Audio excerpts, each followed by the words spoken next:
Il rapporto tra la città di Casale, il nostro territorio e il fiume Po non è sempre stato idilliaco. Ci ricordiamo ancora oggi ai 25ennali, ai 30ennali, dagli accadimenti, l'alluvione del 94, l'alluvione del 2000, insomma il fiume è spesso stato visto come un nemico, come una fonte di pericolo e di danno.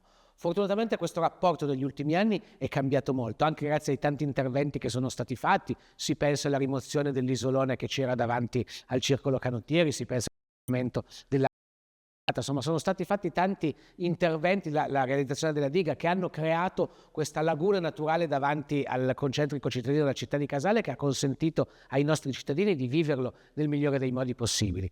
Oggi tanti interventi che sono stati fatti e che sono in programma e che verranno fatti, anche di rinaturazione, di creazione di aree ludiche, di convivialità, di accoglienza, hanno fatto sì che il fiume venga percepito in maniera molto diversa e il rapporto tra la città e il fiume stia migliorando sempre di più. Insomma. Quindi auspichiamo che nei prossimi anni Casale impari a vivere ancora meglio il suo fiume, a sfruttarne tutte le potenzialità e a farne, oltre che un luogo di ritrovo e di sport, anche un elemento fondamentale per il suo turismo.